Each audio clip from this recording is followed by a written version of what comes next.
أجمعين. أما بعد فأعوذ بالله من الشيطان الرجيم. بسم الله الرحمن الرحيم. رب اشرح لي صدري ويسر لي أمري واحلل عقدة من لساني يفقهوا قولي. صدق الله مولانا. زما ډیرو عزتمندو قدرمنو ورونو، مونږ د اسلام د ژوند بشپړ نظام تر عنوان لاندې چې کوم درس دی په دې لړۍ کې تر دې دمه د اسلام د یو لنډې معرفۍ او بیا د هغې نه وروستو د اسلامي عباداتو مشهورو عباداتو په یو لړ حکمتونو او ښېګڼو باندې غږېدلی یو. له دې وروستو به تر یو وخته د اسلام د یو شمېر نظامونو په اړه باندې خبره کوو. د اسلام سیاسي نظام، اقتصادي نظام، ټولنیز نظام، فرهنګي او کلتوري نظام، قضایي نظام، دا مختلفو نظامونو باندې به لنډه خبره کوو. او زمونږ د درس یو بنیادي هدف هم دا و چې زمونږ ځوانان د اسلام په اړه هغه رښتینی تصور واخلي، اسلام د ژوند د یو بشپړ نظام په توګه باندې وپېژني. اسلام یوازې په محدودو رسمونو کې او په محدودو عبادتونو کې خلاصه نه کړي. په دې بنیاد انشاءالله دغه لړۍ به کرار پر مخ بیایو. نن به د اسلام د سیاسي نظام په اړه باندې لنډه خبره کوو چې دا به هم څو هفتې انشاءالله روانه چې په د اسلام په سیاسي نظام کې اساساً دا چې ټولنه سیاسي نظام ته څه اړتیا لري، څه ضرورت لري، د هغې نه وروستو اسلام کې سیاسي نظام شته که نشته، په دې اړه خبره کول غواړو. بیا د اسلام د سیاسي نظام ځانګړتیاوې او د اسلام د سیاسي نظام او د نورو نظامونو ترمنځ چې دیموکراسي ده، تیوکراسي ده، نور اشرافي نظامونه دي، مختلف نظامونه چې یا اوس په نړۍ کې حاکم دي او یا دا چې انساني تاریخ کې مخکې حاکم پاتې شوي، د هغوی سره د اسلام د سیاسي نظام توپیر څه دی، او بیا به د اسلام د سیاسي نظام هغه اساساتو باندې هم غږیږو چې د اسلام سیاسي نظام په کومو اصولو باندې ولاړ دی، او په ضمن کې به کله ناکله د هغو شبهاتو، د هغه سوالونو او پوښتنو چې یو شمېر مغرضو انسانانو یا د دین په اړه ناپوهه انسانانو هغوی د اسلام د قابلیت او د وړتیا په اړه باندې مطرح کړي دي، هغه باندې به انشاءالله سره خبره کوو. دا د اسلام د سیاسي نظام په اړه انشاءالله د درس هغه لړۍ ده. لومړی موږ په دې غږیږو چې اسلام سیاسي نظام لري، خو دغه نظام اسلام سیاسي نظام ولې لري، د دې دپاره یو مقدمې ته ضرورت دی. اصل کې الله متعال چې کله انسان پیدا کړی، د انسان دوه ډوله اړتیاوې دي، دوه ډوله ضرورتونه دي. یو هغه ضرورتونه دي چې انسان په فردي شکل باندې په خپله پرته د نورو د مرستې نه او پرته له دې چې په ټولنه کې وي یا نه وي، هغه خپل ضرورتونه خپله پوره کولی شي. دا یو شمېر ضرورتونه دي. او دویم ډول ضرورتونه د انسان هغه دي چې انسان په فردي شکل باندې هغه هېڅ کله نشي پوره کولی. هغه خپل هغه ضرورتونه، اړتیاوې چې د هغه د ژوند بقا او پایښت ورپورې تړلی دی، هغه په فردي شکل باندې نشي پوره کولی. هغه ضرورت لري چې په ټولنه کې واوسیږي، د ټولنې د نورو افرادو نه د خپلو ضرورتونو په پوره کولو کې مرسته وغواړي. همدې وجې نه زمونږ پخوانیو علماو مشهور تعبیر دی چې انسان مدني بالطبع دی. مدني الطبع معنا هم دا ده چې هغه باید په مدنیت کې واوسیږي، د نورو خلکو سره واوسیږي تر څو پورې چې بقا او پایښت تضمین شي.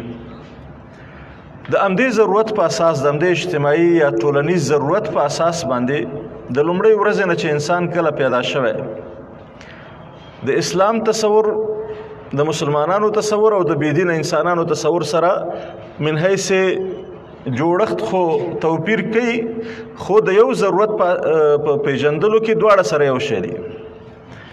هغه څوک چې اساساً په دین باندې معتقد هم نه دی، هغوی په دې باور دي چې انسان د خپلو دغه اجتماعي ضرورتونو د پوره کولو دپاره هغوی یو اجتماعي تړون رامنځته که او د هغه اجتماعي تړون په نتیجه کې سیاسي نظام رامنځته شي. اجتماعي تړون یې داسې شکل باندې رامنځته که چې ځینې انسانان د خپلو ازادیو نه تیر شول د دې لپاره چې خپل یو شمېر هغه ضرورتونه د هغې په مقابل کې پوره کړي، او بل چاته هم څه ناڅه دا دغه ورکړه چې هغه د ده نه استفاده وکړي او دا د هغه نه استفاده وکړي، او د دې دپاره یو داسې اجتماعي تړون جوړ کړه چې هغه په حقیقت کې دغه نظام او د جوړښت نوم دی، یا د سیاسي نظام او د سیاسي جوړښت نوم دی. په دې شکل باندې اجتماعي عقد یا اجتماعي تړون رامنځته شو. تر اوسه پورې همدا اجتماعي تړون د تاریخ په اوږدو کې او د انساني تاریخ په تېرېدو سره د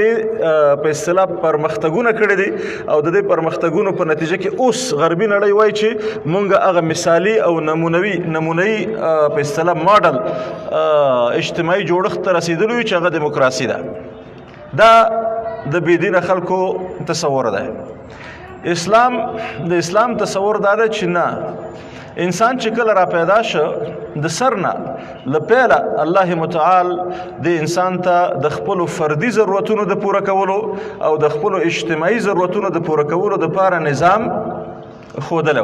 فإما يأتينكم مني هدى فمن تبع هدايا فلا خوف عليهم ولا هم يحزنون. آدم علیه السلام چې کله ځمکې ته راکوز شه نو د الله له پلوه ورته اعلان وشو چې تاسو ته به زما له پلوه هدایت راځي، لارښوونه. هغه لارښوونه ستا د فردي اړتیاو د پوره کولو ضمانت هم کوي او ستا په ټولنه کې د اجتماعي اړتیاو د پوره کولو ضمانت هم کوي. نو د اسلام تصور دا ده، او دا تصور په اسلامي په اصطلاح نظریه کې دې هم پرمختګ موندلی دی. په اسلامي نظریه کې هم دغه تصور پرمختګ موندلی، خو البته د پرمختګ دغه دا ده چې د انبیاو په تسلسل سره انبیا راغلي دي او د هرې زمانې چې کوم ضرورتونه دي اړتیاوې دي هغه د همغه زمانې پیغمبر د هغې په اړه باندې انسانان زمانې ته راورسېده، او رسول الله صلی الله علیه وسلم بیا داسې یو نظام تقدیم کړ چې هغه نظام د ټولو انسانیت دپاره او د ټول بشریت دپاره د تطبیق وړ و. د پخوانیو انبیا علیهم السلام د هغوی نظامونه هغوی محلي رنګ درلوده، هغوی لوکل او سیمهیز رنګ درلوده، ځکه چې هر پیغمبر به هغه خپل قوم ته او خپلې سیمې ته لیږل کېده. هغه داسې نه و چې ګویا د ټول انسانیت دپاره ولیږل شي، ځکه چې د هغه نظام سیاسي نظام داسې و د ټول انسانیت دپاره رحمت شه. او رسول الله صلی الله علیه وسلم فرمایي چې ما ته 15 شیان راکړی شوي دي چې نورو انبیاو ته نه و. په هغې کې یو مسله همدا ده چې بعثت للناس کافة، زه ټول انسانیت ته لیږل شویم او ټول انسانیت ته زما پیغام او د هدایت خبره مطرح ده. نو دا په اسلامي نظریه کې، اسلامي تصور کې دا د نظام او د جوړښت مسئله ده. اوس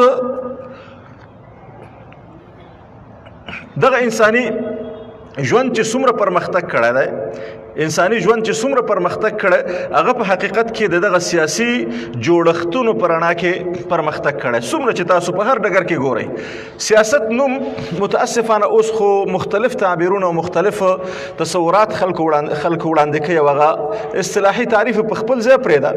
خو سیاست په حقیقت کې د ژوند د ټولو اړخونو اداره ده، کاغه اقتصاد وي، کاغه اجتماع او ټولنه وي، کاغه فرهنګ وي، کاغه په اصطلاح تعلیم وي، کاغه صحت وي، ادارې ته د ټولو جوړښتونو تنظیم ته د ټولو جوړښتونو په اصطلاح چلولو ته دغه ته سیاست وایي. دغه د سیاست هغه بنیادي مفهوم دی. نو په دې اساس د سیاست قضیه هغه په دې ټولو اړخونو باندې مؤثره ده. دا ټول کېږي او دا ټول اړخونه د هغه په رڼا کې که چېرته سیاست موفق سیاست وي، کامیاب سیاست وي، نو په هغې کې به دا ټول اړخونه ترقي او پرمختګ مومي. او که چېرته سیاست کامیاب او موفق سیاست نه وي، نو هغه ضرور په ټولنه کې نیمګړتیاوې پیدا کوي. کېدای شي په یو اړخ کې سیاست موفق وي خو په بل اړخ کې به بیا هغه سیاست ناکامي لري. د دې وجې نه د سیاستونو تغییرونه او بدلونونه په ټولنه کې د پرمختګونو هغه توازن هم د منځه وړی. کله ټولنه کې انسانیت په یو ډګر کې سخت پرمختګ کړی خو په بل ډګر کې هغه ډېر پرېوتی دی، لکه دا اوس چې تاسو راوخلی اوسنی غربي نظام یا غربي سیاسي نظام هغه د صنعت او دغه په ډګر کې خو ډېر پرمختګ کړی، د ټکنالوژي په ډګر کې ډېر پرمختګ کړی، خو بل طرف ته په اخلاقي ډګر کې انسانیت هغه اساسا انسانیت د سوال لاندې راوستی، انسانیت هغه مفهوم د سوال لاندې راوستی. او دا بې توازني په حقیقت کې د سیاست مشکل دی چې سیاست جوړښت داسې دی چې هغه دغه توازن په پام کې نه دی ساتلی او هغه اجتماعي عدالت چې په سمه توګه باندې د ټول انسانیت دپاره هغوی حقوق خپل ورکړي، دا اوس په دې سیاسي نظام کې دا نه دی تضمین شوی. دا اوس موږ ګورو چې د امریکایي وینه هغه د غیر امریکایي د وینې سره برابر نه ده، د امریکایي فرد هغه د غیر امریکایي سره، اروپایي د غیر اروپایي سره برابر نه دی. د دې معنا هم دا ده چې دا سیاسي نظام دا هیڅکله د هغه توازن چې مطلوب توازن د اجتماعي عدالت رامنځته کوي دا نشي رامنځته کولی ځکه سیاسي جوړښت کې مشکل دی. بهرحال کله چې مونږ حتی د پرمختګ خبره کوو، پرمختګ یو ټولنه چې کله پرمختګ کوي هلته هم اساسا هغه یو قسم چاپیریال ته ضرورت لري چې هغه چاپیریال ورته سیاسي نظام آماده کوي. هر پرمختګ په هر ډګر کې چې پرمختګ وي، که هغه په تعلیمي ډګر کې وي، که هغه په صحي ډګر کې وي، که هغه ټکنالوژیک ډګر کې وي، ټکنالوژي په ډګر کې وي، که هغه فرهنګ په ډګر کې وي، دا ټول پرمختګونه دا د هغه چاپیریال او د هغه فضا او ماحول په نتیجه کې رامنځته کېږي چې هغه دا زمینه سازي وکړي. د دې لپاره بنیادي د سیاسي نظام یا د سیاسي جوړښت وظیفه هغه همدا ده چې دغه پرمختګ دپاره یو طرف ته امنیت تأمین کی وظیفه بنیادی وظیفه ده او بل طرف ته دغه پرمختګونو دپاره سهولتونه او اسانتیاوې برابرې کړي. دا د سیاسي نظام هغه د پرمختګ په وړاندې په اصطلاح مسؤلیتونه او دندې دي.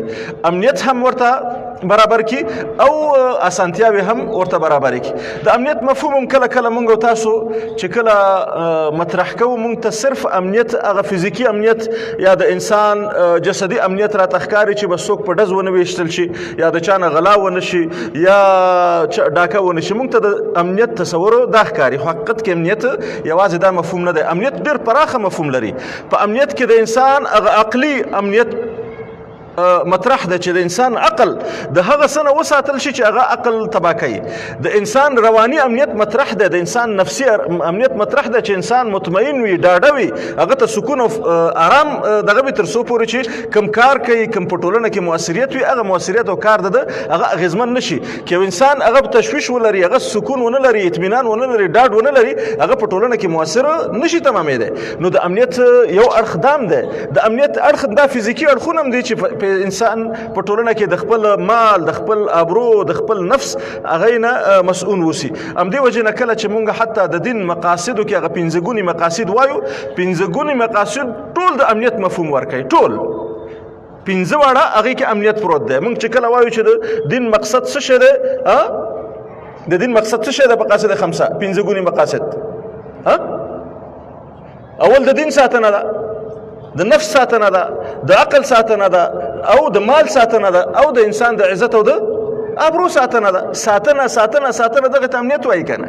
دا د ټول د دین چې څومره احکام تاسو ګورئ، د لمانځه او د کلمې نه نیولې لا اله الا الله محمد رسول الله، د دې نه نیولې تر وړوکې حکمه پورې، دا ټول په حقیقت کې د همدې پنځه مقاصدو دپاره دي چې دا ټول بیا راجع کېږي امنیت ته.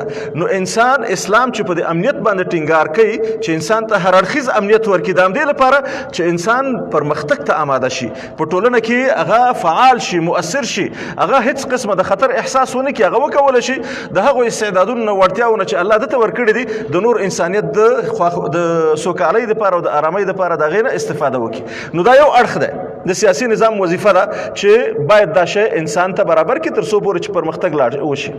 بل اړخ هغه د سهولتونو د اسانتیاو برابرول دي. سهولتونه، نظامونه جوړ کړي، سیستمونه جوړ کړي، پروسیجرونه داسې جوړ کړي چې د هغې په رڼا کې یو ټولنه پرمختګ وکړي. موږ او تاسو دا اوس حکومت په اصطلاح دا قوانین چې کوي، دا قانون اساسي دی او دا مدني قانون دی او دا په اصطلاح تجارت قانون دی، د فلانې قانون دی. د دې قوانینو د لارې دوی همدغه سهولتونو ته او د دې تنظیم ته او د دې ادارې ته زمینه سازي کوي. دا د هغه سیاسي نظام او سیاسي جوړښت وظیفه ده چې سهولتونه او د انساني دغه دپاره چې کوم مسایل دي هغه برابر کړي. مونږ که چېرته سیاسي نظام زمونږ مثلا داسې وي چې هغه د دین سره هېڅ تړاو ونه لري او مونږ د داسې یو سیاسي نظام نه مونږ د دیني پرمختګ غواړو، دا خو غیر معقوله مسله ده، ځکه چې هغه خو اساسا آماده نه دی دې ته چې تا سهولت درته درکړي. که داسې یو نظام نه چې هغه مثلا د صحت په خپل مکلفیت نه احساسوي او ځان مکلف نه ګڼي، نو هغې نه بیا دا توقع کول چې ستا صحي ژوند دپاره سهولتونه برابر کړي دا ممکن نه دی. بهرحال دا مسله اوږده او پراخه مسله ده. په همدې اساس موږ دا ویلی شو چې د انساني تاریخ او انساني پرمختګ ټول پړاوونه چې تاسو راواخلئ هغه د سیاسي دی. مونږ یو نمونه او د اسلام د سیاسي نظام په هغه وخت کې چې د تطبیق شوی ده په نړۍ کې دا غیر اخیسته شو. صلی الله علیه وسلم مدینې منورې ته لاړه، د سیاسي نظام بنسټ یې کېښوده، اسلامي نظام بنسټ یې کېښوده، سیاسي نظام یې جوړ کړ. نو تاسو وګورئ چې د هغه وخت نه په ډېر کم وخت کې هلته د ټولنې مختلفو جوړښتونو هغې ترقي وکړه. اقتصادي لحاظ باندې صحابه هغه چې وږي او تږي صحابه پرمختګ وکړه او حتی اخلاقي پرمختګ هم وکړه. اخلاقي پرمختګ په داسې شکل چې مسلمانانو خپل اخلاقي برتري په ټوله نړۍ باندې ثابته کړه چې حتی مسیحیان به راتلل د مسلمانانو د اخلاقي برترۍ د کبله به هغوی دین قبلاوه او هیڅکله دا تصور نشو کولی چې مسلمان دوی سره خیانت وکړي، د دوی حق وخوري او د دوی حق ضایع کړي. دا دغه اسلام د سیاسي نظام په اصطلاح یوه لنډه دغه وه. په دې بنیاد مونږ یو لنډه پرتله که چیرې وکړو د اسلام د سیاسي نظام تفصیل ته خو به وروستو راځو او د نورو سیاسي نظامونو چې وضعي انساني سیاسي نظامونه دي، یو لنډ دغه دا ده چې وضعي یا انساني سیاسي نظامونه چې کوم دي هغوی همیشه دپاره د دغه انساني اړتیاو د پوره کولو دپاره صرف د قوانینو د ایښودو له لارې تطبیقي ضمانت اخلي، قوانینو د ایښودو له لارې، او چې قانون وضع کړي او کوشش کوي چې هغه قانون داسې وي چې انساني پرمختګ تضمین کړي او انسانان په خپل منځ کې یو د بل سره همکار او ټوله دغه په همدې قانوني اړخ پرمختګ دپاره د زمینه سازۍ چې کوم ډګرونه دي د هغې د ضمانت دپاره یو طرف ته خو قوانین دي، دا کوم قوانین چې په اصطلاح انساني دغه کې شته عین شکل باندې په اسلام کې بشپړ قوانین شته، د اقتصاد قانون، د تجارت قانون، په اصطلاح د سیاسي نظام قانون، دا ټول قوانین شته. دویمه مسله تشریعي احکام لري. ما مخکې که ستاسو خیلی په عباداتو کې دا خبره وکړه چې زمونږ مونځ، زمونږ روژه، زمونږ زکات، زمونږ حج هغه په حقیقت کې د همدغه انساني ضرورتونو د پوره کولو دپاره یو نوعه ممد او همکار دی، بلکې یو تدریبي او تمریني ډګر دی. زه چې مونځ کوم، مونځ کې یوازې دا نه ده چې زه خپل رب سره علاقه ساتم، رابطه ساتم، په مونځ کې ماته ډېر هغه مسایل شته چې هغه زما د ټولنیز پرمختګ دپاره ممد او همکار واقع کیږي. مخکې په دې خبره کړې. زکات زما د ټولنیز پرمختګ ضامن دی، حج زما د ټولنیز پرمختګ ضامن دی، روژه زما د ټولنیز پرمختګ ضامنه ده. په دې اساس اسلام د دې ترڅنګ چې قوانین دي، د قوانینو ترڅنګ هغه ځینې احکام په انسان باندې داسې فرض کړي دي چې هغه احکام هم د ټولنیز پرمختګ کې ونډه اخلي او هغې کې مرسته کوي او بلکې تضمین یې کوي. او د هغې ترڅنګ درېیمه خبره چې په اسلام دریم ضمانت هغه اخلاقي سیستم دی چې په اسلام کې د دې ټولو قوانینو د تطبیق دپاره مخکې له دې چې اجرایي جهت په اصطلاح اقدام وکړي، هلته اخلاقي جهت پروت دی چې د انسان په داخل کې د هغې تضمین کوي او د هغې ضمانت کوي. دا اخلاقي جهت دا بیا داسې یو جهت دی چې په دې صورت کې هیڅ قسمه غدر، خیانت او دورنګي کېدی نشي. د اجرایي جهتونو نه، د پولیسو نه انسانان ځان پټولی شي، نور مشکلات کېدی شي، خو د اخلاقي او ضمیر او د وجدان د پولیسو نه بیا نو په هیڅ صورت کې مخالفت کېدی نشي. دې وجې نه اسلام کې د دغه پرمختګ دپاره درې ضمانتونه دي چې یو قوانین دي، بل طرف ته احکام دي، تشریعي احکام دي، او بل طرف ته اخلاقي سیستم او اخلاقي نظام دی. او په انساني دغه کې چې د نظامونو کې، انساني وضعي نظامونو کې د دې پرمختګ دپاره صرف یو ضمانت دی، یو پروسیجر دی چې هغه د قوانینو ایښودل دي. نو دا دواړه یقینا چې بشپړ تفاوت لري او دواړه سره ډېر دا خو د هغه انساني ضرورتونو په حساب باندې زما خبره کوله چې انسان یو سیاسي نظام ته ضرورت لري، ځکه چې انسان اجتماعي مخلوق دی او د اجتماعیت په اساس باندې خپل اړتیاوې بغیر له ټولنې نه او جامعې نه نشي پوره کولی. او دې ټولنه کې که چېرته نظام او سیستم نه وي نو دا ټولنه د دې په ځای چې هغه پرمختګ وکړي هغه خپل منځ کې سره خوري، هغه بیا د تباهۍ او د هلاکت طرف ته ځي. نو دې وجې نه نظام ته ضرورت دی او سیستم ته ضرورت دی. او دا سیستم بیا چې کله مونږ وایو چې اسلام دا سیستم لري د هغې دپاره مونږ دا خبره وکړه چې اسلام کې نه یوازې دا چې دا سیستم لري بلکې د دې سیستم دپاره مختلف ضمانتونه هم لري. د دې نه وروسته به انشاءالله په دې باندې خبره لنډه کوو چې اسلام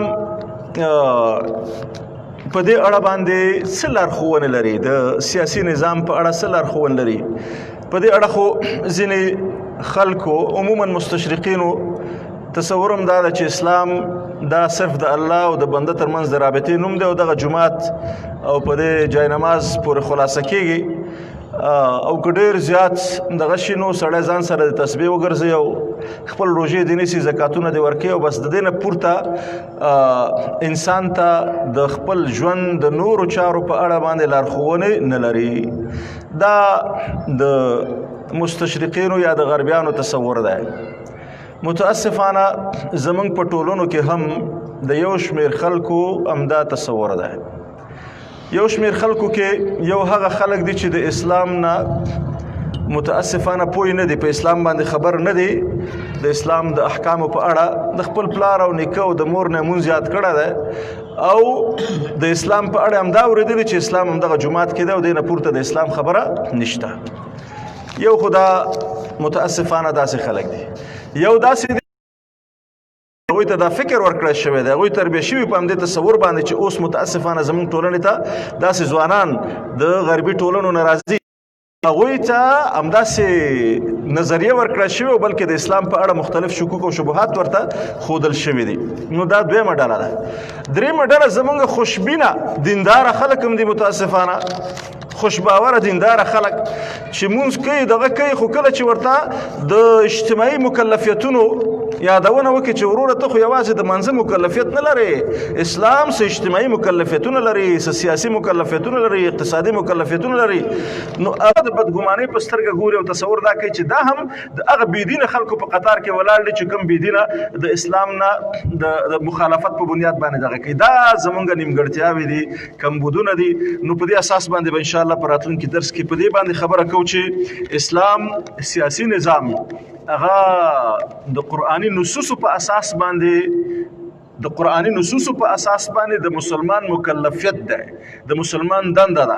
مسلمان لکه څنګه چې په مانځه باندې مکلف ده، داسې د سیاسي نظام په اقامه باندې مکلف ده، داسې د سیاسي نظام په جوړونه باندې مکلف ده، او داسې په دې هم پوه شي چې انسان دغه مونځ سته، دا روژه سته، دا زکات سته هم تر څو پورې چې سیاسي نظام سته د الله د نظام په بنیاد باندې جوړ نه وي، دا مونځ او روژه او زکات هم سته هغه مؤثریت چې باید ولري هغه نشي درلودی. او ډېر ځلې خو بیا داسې وي چې د دې نه هسې یو بېروحه کالبد او جسد جوړ شي او هیڅ قسمه هغه خپل هدف ټولنیز هدف نشي ترلاسه کولی. نو راتلونکي درس کې به انشاءالله په همدې باندې خبره کوو چې کوم نصوص دي یا کوم دلایل دي چې هغه د قرآن د اسلام د سیاسي نظام په اړه باندې موږ ته لارښوونه کوي.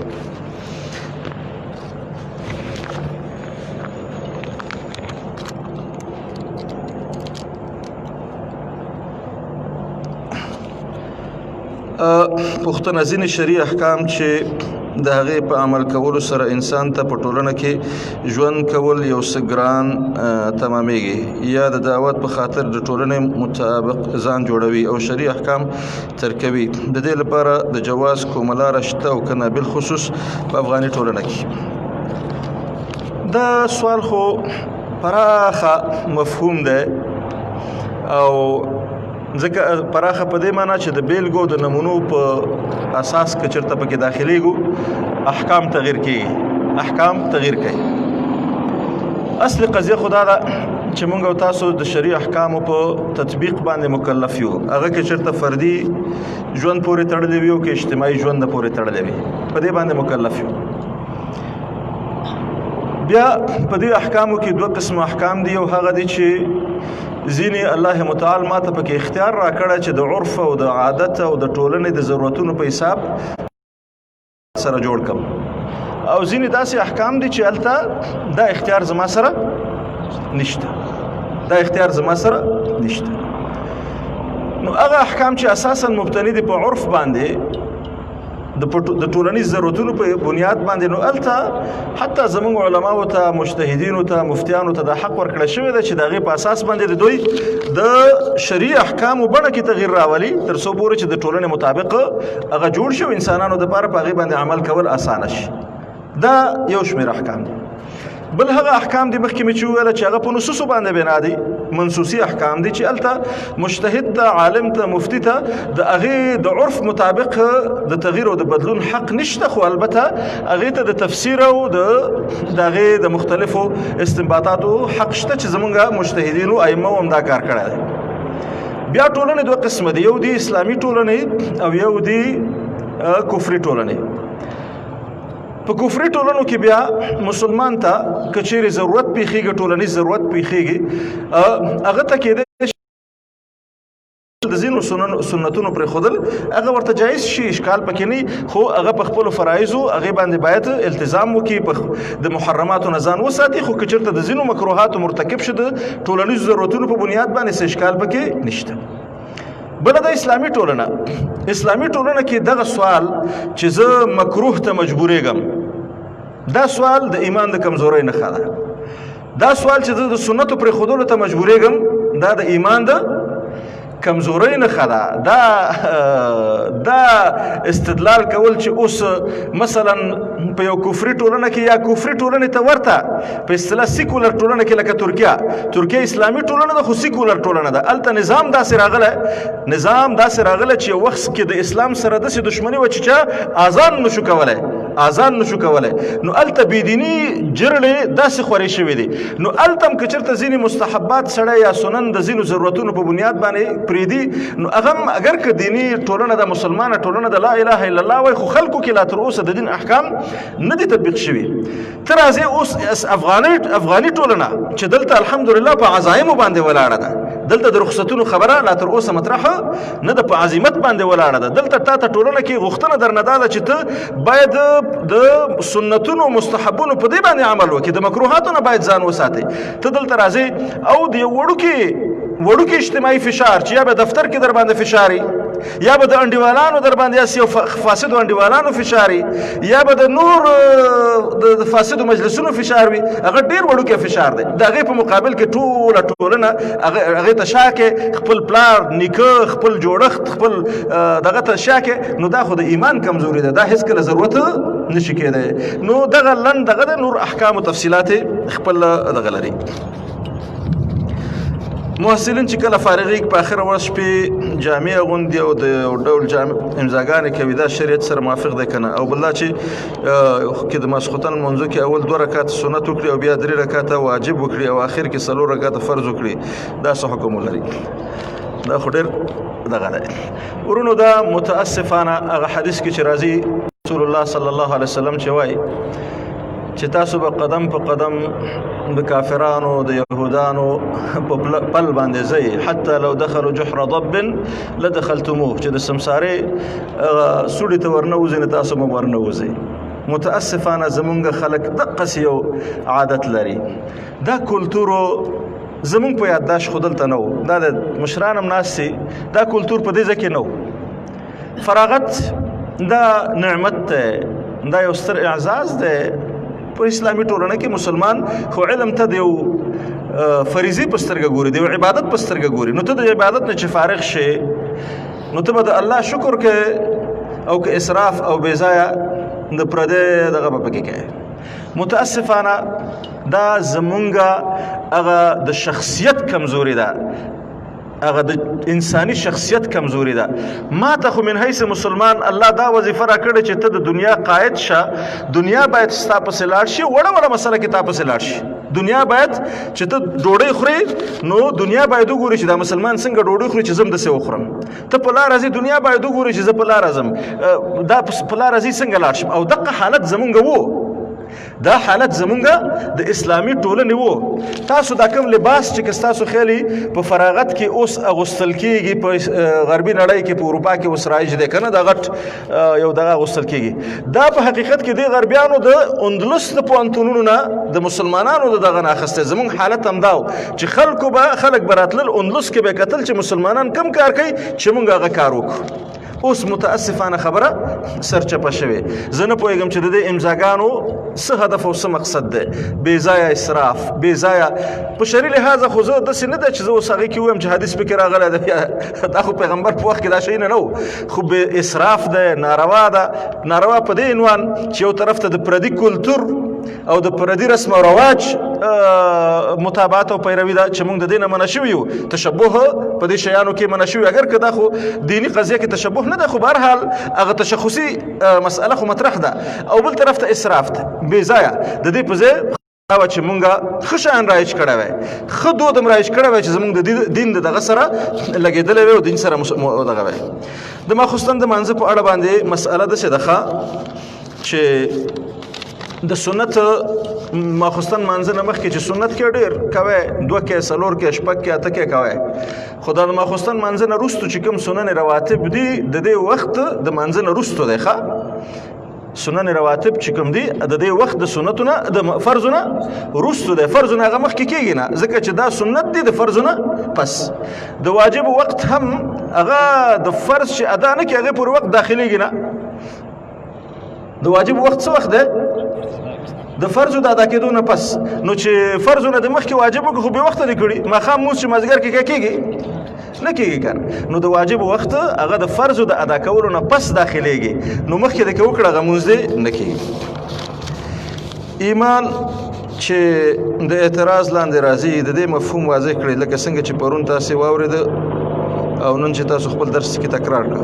څنګه ایمان تر اعتراض لاندې راځي نه پوهېږم. ایمان د اعتراض لاندې راځي نه پوهېږم. یو خو دا مفهوم ده چې د سوال لاندې راځي یعنې بشپړ ایمان نه وي. ګوره یو خو د عقیدې د اهل سنت والجماعت عقیده ده.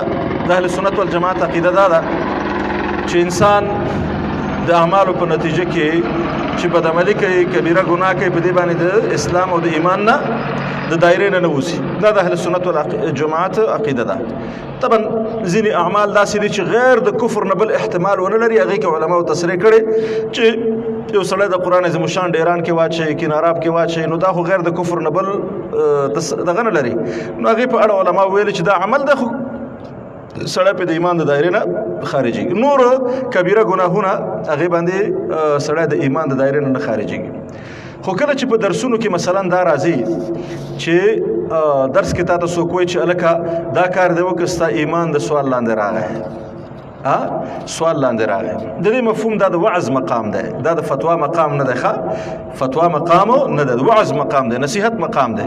د دې مفهوم دا دی چې دغه کار ستا چې دا کار کړی دی، ته چې ځان ته مؤمن وایي، صحیح ده چې لا اله الا الله ویلی تا په دنیا کې، خو زه بیا تا ته کافر نه وایم، په دنیا کې درته کافر نه وایم، ځکه چې تا لا اله الا الله وویله او زه مکلفم چې دې انسان ته مؤمن ووایم. خو د الله په وړاندې ستا ایمان کې شک پیدا کېدی شي، ستا ایمان کې شک پیدا کېدی شي. زه تا سره حساب د لا اله الا الله په اساس کوم، خو الله تا سره د هغه عقیدې او باور په اساس چې ته لرې هغې په اساس تا سره حساب کوي. د الله په وړاندې چې تا ته مؤمن ویل کېږي هغه بله تله ده، بل میزان ده. نو کله چې بله تله بله میزان ده، نو اوس تا دا عمل چې دی چې تا دا عمل کړی چې هغه یو دغه وایي چې بېدینۍ غوندې عمل دی، ناروا عمل دی، ناروا عمل. نو دا احتمال لري چې د الله په وړاندې هغه الله ته دا معلومه چې وروره دا ته اساسا په الله ایمان نه لري ځکه دا امر کړی نو الله به در سره د بې ایمانه معامله کوي ورسېدی او احتمال دا هم لري چې ته ایمان لري خو ایمان دې کمزوری دی ضعیفه دی باور دې سم نه دی نو الله به هماغسې در سره دغه کوي زه چې په وعظ کې درته وایم یا بله چې درته په وعظ او نصیحت کې وایي د دې معنا دا ده چې ایمان کمزوري ده د ایمان کمزوري ده د ایمان د ضعف نښه ده بې ایماني موږ پښتو کې هم وایو چې دا سړی بې ایمانه دی بې ایمانه داسې نه وایو چې دا ګینې ایمان نه لري بې ایمانه معنا ده چې ایمان ضعیفه دی کمزوری دی نو دا تنبیه ده دا په اصطلاح خبرداری دی تا ته چې هلکه دا کار پرېږده تر څو پورې چې مشکله پیښ نه شي په مانځه کې په اول رکعت کې درنه یوه سجده پاتې شوه نو دوم رکعت کې چې درې سجدې وکړي یا لمونځ کېږي په سجده سهوي سره یا څنګه ګورئ سجدې په دغه کې یو رکعت کې 2 فرض دي ورسېدی یو رکعت کې 2 فرض دي نو هماغه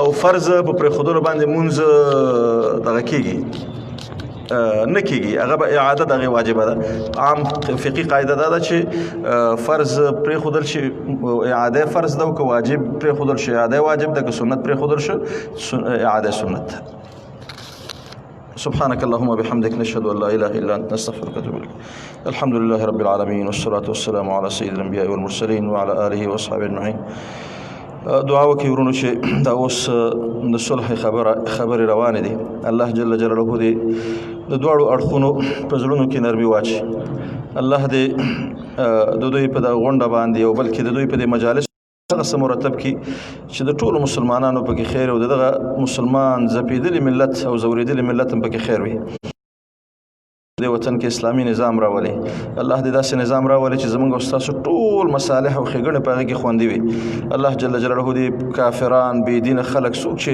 د دې وطن خیر نه غواړي په هر شکل او په هره بڼه چې وي الله دې ورته هدایت وکړي او که هدایت وړ نه وي الله دې تباه کړي الله جل جلاله دې مسلمانانو کې مینه او محبت پیدا کړي دلته په دې مجلس کې څوک ناست دي مریضان لري الله دې مریضانو ته شفا ورکړي الله دې عاجله او کامله شفا ورته ورکړي که څوک نور تکلیفونه زحمت